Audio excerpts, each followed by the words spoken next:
वाञ्छाकल्पतरुभ्यश्च कृपासिन्धुभ्यश्च पावनेभ्यो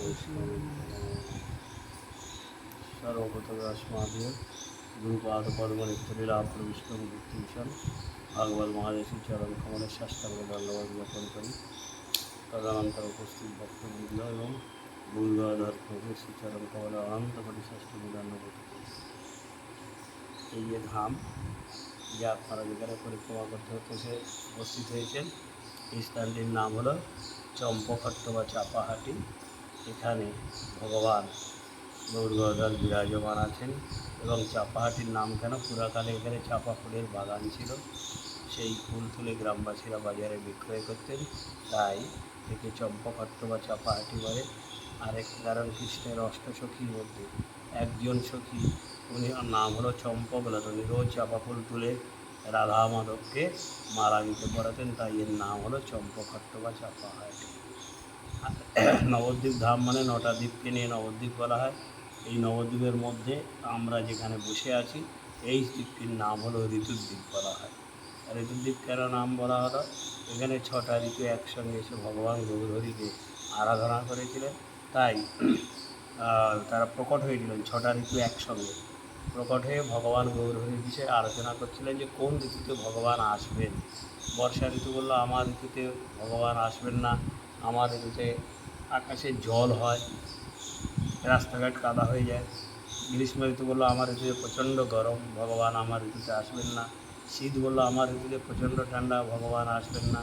এইরকম এক একটা ঋতুতে সমস্যা দেখা দিল, 5টা ঋতুর নানান সমস্যা। ঋতুদের মধ্যে রাজা হলেন বসন্ত দেব।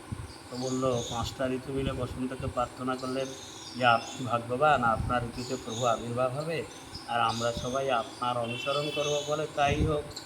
এই কারণে গৌরহরি বসন্ত ঋতুতে আবির্ভাব হয়েছিলেন আর সব ঋতুরা মিলে ওনার সহযোগিতা করেছিলেন এবং গৌরহরিকে আরাধনা করেছিলেন, তাই এই দ্বীপটার নাম হলো ঋতুদ্বীপ। এবং এই ঋতুদ্বীপের স্বরূপ হলো রাধাকুণ্ড। বৃন্দাবনে যে রাধাকুণ্ড শ্যামকুণ্ড আছে, সে অভিন্ন রাধাকুণ্ড এই ঋতুদ্বীপ। এবং বৃন্দাবনে 12টা বন আছে, 12টা বনের মধ্যে একটা খদির বন বলে একটা আছে, যে বনে কৃষ্ণ বকাসুরকে বধ করেছিলেন। এই জন্য এই দ্বীপটার নাম হলো, এই দ্বীপটার খদির খদির বন। এটাও আবার একটা খদির বনের একটা অংশ, one of the part of খদির বন। তাহলে চাপাহাটির ঋতুদ্বীপের কথা ছিল। এবারে ইনি হলেন গৌরাঙ্গ মহাপ্রভু, ইনি হলেন গদাধর। এই গৌরী আর গদাধর 500 বছরের প্রাচীন বিগ্রহ মহাপ্রভুর এই লীলা প্রকাশ করেছেন। কী করে বিগ্রহ স্থাপন হলো, 539 বছর আগে মহাপ্রভু যখন মায়াপুরে আবির্ভাব হলেন, মহাপ্রভুর সঙ্গে গদাধর পণ্ডিত উনিও এসেছেন। তা মহাপ্রভু হলেন রাধা গোবিন্দ মিলিত জনক আর গদাধর পণ্ডিত হলেন রাধা রানী। মহাপ্রভু রোজ এই চাপাহাটিতে মায়াপুর থেকে সেখানেই চাপা ফুলের বাগানে খেলাধুলা করতেন, লীলাবিলাস করতেন, বসতেন। তারপরে এখান থেকে তিনি আবার মায়াপুরে চলে যেতেন। এইরকম করে মহাপ্রভু 24 বছর লীলা তিনি করেছেন। এই 24 বছর লীলা করার পরে মহাপ্রভু কী করলেন, তিনি এই লীলা করার পরে তিনি সন্ন্যাস গ্রহণ করলেন কাটোয়া থেকে। নাম হলো কি, শ্রীকৃষ্ণ চৈতন্য মহাপ্রভু। এখন শ্রীকৃষ্ণ চৈতন্য মহাপ্রভু এবার চলে যাচ্ছেন পুরীতে। পুরীতে যাওয়ার আগে মহাপ্রভু চাপাহাটিতে আবার এসছেন। এই যে বাড়িটা দেখছেন, এই বাড়িটা হলো দ্বিজবারীনাথ বলে এক ভক্ত ছিল। এই দ্বিজবারীনাথ গদাধর পণ্ডিতের শিষ্য ছিলেন। তো দ্বিজবারীনাথ তখন মহাপ্রভুকে দর্শন পেয়ে দণ্ডবত প্রণাম করলেন যে প্রভু আপনি কৃপা করে আমাকে আশীর্বাদ করুন, আমার বাড়িতে থাকুন। মহাপ্রভু বললো আমি কী করে থাকবো, আমি তো সন্ন্যাস নিয়েছি, আমি তো বাড়ির কাছে থাকতে আর পারি না, আমাকে চলে যেতে হবে পুরীতে। তখন দ্বিজবারীনাথ চৈতন্য মহাপ্রভুর চরণ ধরে খুব কাঁদতে লাগলেন। তখন মহাপ্রভু স্বয়ং তিনি বললেন ঠিক আছে চরণ ছেড়ে দাও, আমি তোমাকে কথা দিলাম কান্না বন্ধ করো, তোমার বাড়িতে বিগ্রহ রূপে থাকে। তখন এই 2 বিগ্রহ মহাপ্রভু প্রকাশ করলেন এই গৌর গদাধর 500 বছর আগে। এখন এই বাণীনাথ এই সেবা প্রকাশ করলেন, স্থাপন করলেন, সেবা শুরু করলেন। উনি যতদিন ছিলেন ততদিন এই সেবা উনি করলেন। উনি অন্তর্ধান যখন হয়ে গেলেন তখন এই সেবাটা নষ্ট হয়ে যায়। চারিদিকে জঙ্গল গ্রাস করে নিয়েছিল, আর চারিদিকে জঙ্গল আর জঙ্গল, একটা মাটির ঘর, তালপাতার ঘর, তার মধ্যে গৌর গদাধর ছিল। এইভাবে দীর্ঘদিন সেবা চললো 400 বছর। তো প্রভুপাদ ভক্তি সিদ্ধান্ত সরস্বতী গোস্বামী ঠাকুর উনি এখানে যখন আসলেন পরিক্রমা করতে করতে, যখন 1920 সালে এখানে আসলেন, দেখছেই সব জঙ্গল আর জঙ্গল, আর কিছু নেই, ছোটো একটা তালপাতা কুটির মাটির ঘর, তার মধ্যে গরু গদার আছে। সপ্তাহে একদিন ব্রাহ্মণের এসে নকুলদানা খই কলা ভোগ দেয়, আর সে মাছ মাংস রান্না করে খায়। এইরকম সেবা বুঝে চলে। প্রভুপাদ দর্শন করে খুব কান্নাকাটি করলেন। তখন প্রভুপাদ ভক্তি সিদ্ধান্ত সরস্বতী ঠাকুর প্রার্থনা করে মায়াপুরে চলে গেলেন। তার কয়েক বছর পরে এই মন্দিরটা তখন কী করলেন, পুনর্নির্মাণ করে তখন তিনি এই মন্দিরটা প্রবন্ধে দান করতে, উনি মন্দির নির্মাণ করে সেবা পূজা শুরু করলেন। তারপরে এই মন্দির দীর্ঘদিন সেবা পূজা চলছিল। তারপরে একজন বাবাজি মহারাজ এখানে দীর্ঘদিন ছিলেন, ওনারই শিষ্য প্রভুপাদের। তারপরে এই সেবাটা আমার ভাগ্যে লাভ হলো। আমি এখানে 28 থেকে 27-28 বছর আছি। আমি যখন এসেছিলাম সব জঙ্গল, এসব জঙ্গল কিছুই ছিল না, ছোট্ট মন্দির ছিল আগেকার। তারপরে এই চুন এসব খসে খসে পড়ে আসছিল।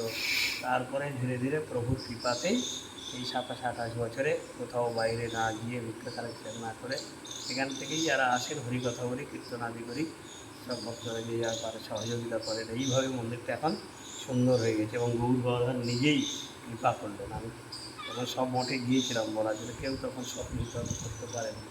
এই যাও ঠিক আছে, সেটা আলাদা ব্যাপার, কিন্তু গৌর গদাধর নিজে স্বয়ং তিনি আমাকে কৃপা করে তিনি এই এত মন্দির সুন্দর করে দিয়েছেন।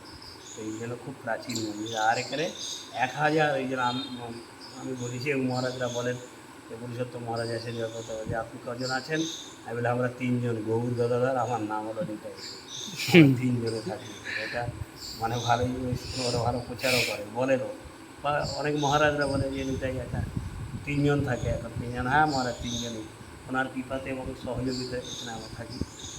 আর এখানে 1000 বছর আগে জয়দেব পদ্মাবতী এখানে বাস করেছিলেন। গীত গোবিন্দ কয়েকটা অধ্যায় লিখেছিলেন। দেহি পদ পল্লবম উদাহরণ যেটা লিখতে পারেন লিখেছিলেন। ভগবান জয়দেবের রূপ ধারণ করেছে। তারপরে উনি গঙ্গায় স্নান করতে চলে গেলেন।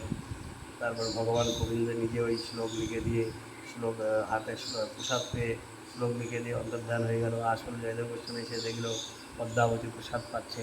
তখন খুব কী ব্যাপার, তুমি আমাকে আজকে প্রসাদ দেবে না কি, আমার কোনো অপরাধ হয়ে গেল? বলে না, তুমি কিছুক্ষণ আগে এসে প্রসাদ পেলে, তোমার উদ্দেশ্যে প্রসাদ পাচ্ছি। কী বলছো, আমি এই মাত্র গঙ্গা থেকে আসছি। তখন ওনার এখানে ভজন কুটির ছিল, সেখানে গিয়ে মহাপ্রভুর আগে তো জয়দেব পদ্মাবতী গিয়ে দেখছে, হ্যাঁ তার ঘরে মধ্যে ভগবানের হাতের লেখা দেহি পদ পল্লব উদাহরণ। দেখেই সঙ্গে সঙ্গে অজ্ঞান হয়ে গেল, কান্নাকাটি করছে, মূর্ছা হয়ে গেছে। পদ্মাবতী ছুটে এসে দেখছে কী ব্যাপার, ধুলোয় গড়াগড়ি যাচ্ছে, কান্না করছে, কী ব্যাপার? বললো পদ্মাবতী তুমি মহাভাগ্যবতী, তুমি ভগবানকে তো দর্শন পেয়ে গেছো, তুমি তাকে সেবাও করেছো, এই যাবে তার হাতের লেখা। পদ্মাবতী যখন বুঝতে পারলো, দুজনেই এই স্থানে তারা খুব ক্রন্দন করছিলেন এবং খুব তারা প্রেমে আপ্লুত হয়ে গেছিলেন। তারপরে মহাপ্রভু প্রতি রোজ পদ্মাবতী চাপা ফুল তুলতেন আর জয়দেব পূজা করতেন। পূজা করতে করতে একদিন দেখছেন সাক্ষাৎ গৌরাঙ্গ মহাপ্রভু দর্শন পেয়ে গেলেন। মহাপ্রভু আদেশ করলেন, জয়দেব তুমি আমার খুব প্রিয়, আমি কৃষ্ণ জগন্নাথ তিনি অভিন্ন, তুমি প্রভু কৃষ্ণের খুব অত্যন্ত প্রিয়, তুমি আমারও অত্যন্ত প্রিয়। তুমি এখন জগন্নাথে যাও, জগন্নাথ তোমার জন্য অপেক্ষা করে দাঁড়িয়ে আছে রাস্তায়। উনি রাত্রে ওনার ঘুম আসে না, তোমার গান শ্রবণ করে তিনি ঘুমাবেন এবং তিনি নিদ্রা যাবেন। যাও, তুমি ওই গীতগোবিন্দ গান তোমার শুনতে চায়। আর আমি কয়েক বছর পরে মায়াপুরে আবির্ভাব হয়ে আমি 24 বছর মায়াপুরে থাকবো। 24 বছর পরে নীলাচলে থাকবো, বাস করবো। লাস্ট 12 বছর গম্ভীরাতে থাকবো। তখন আমি তোমার ওই যে বিরচিত গীতগোবিন্দ আমি আস্বাদন করবো, তোমাকে আমি কথা দিলাম। এই বলে তখন ওই ভগবান গৌরহরি অদর্শন হয়ে গেল, জয়দেব পদ্মাবতী অজ্ঞান হয়ে গেল। হ্যাঁ, তারপরে ওরা ধামবাসীকে দণ্ডবোধ প্রণাম করে অতি কষ্টে ক্রন্দন করতে করতে এই স্থান থেকে তারা নীলাচলে গিয়ে রোজ জগন্নাথকে তারা গীত গোবিন্দ গান শ্রবণ করেছেন। এই হলো চাপাহাটি গৌর গদাধর দ্বিজবাণীনাথের এবং এই ঋতুদ্বীপের সংক্ষিপ্ত মহিমা। হরে কৃষ্ণ হরে কৃষ্ণ কৃষ্ণ কৃষ্ণ হরে হরে, হরে রাম রাম রাম রাম হরে হরে।